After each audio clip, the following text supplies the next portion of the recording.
यो हो लिम्चुङबुङ। कहाँ छ लिम्चुङबुङ?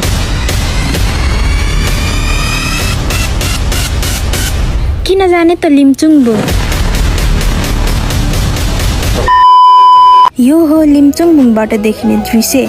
नेपालको पूर्वी क्षेत्रमा रहेको लिम्चुङबुङ, जहाँबाट सगरमाथा, लोच्छे, कञ्चनजङ्घा, मकालु, छोयु, लोच्छेसार गरी विश्वको 10वटा अग्ला हिमाल मध्ये 8वटा नेपालमा पर्दछ। ती 8वटा मध्ये 6वटा हजुरहरूले लिम्चुङबुङबाट एकैचोटि प्रष्ट देख्न सक्नुहुनेछ। हलेसी, खोटाङ, ताप्ली गाउँपालिका र रौतामाई गाउँपालिकाको बीचमा रहेको लिम्चुङबुङ, जहाँबाट देखिने दृश्यले जो कोहीको मन लोभ्याउने गर्दछ। गाडीको माध्यमबाट यस ठाउँसम्म पुग्न सकिन्छ, तर यहाँको बाटो 10औं वर्षदेखि उस्तै नै छ। कठिन बाटो भए तापनि पुग्न भने सजिलै सकिन्छ। भनिन्छ नि, दुःख पछिको सुख। एकैछिन भए पनि मनको भारी विषय प्रकृतिसँग रमाउने ठाउँ हो लिम्चुङबुङ। गर्मीको समयमा जाडोको अनुभव गर्न सक्ने ठाउँ हो लिम्चुङबुङ। अब जाने हैन त लिम्चुङबुङ? कोसँग जाने इच्छा राख्नु भयो त? नाम मेन्सन गरेर कमेन्ट गर्नु ल।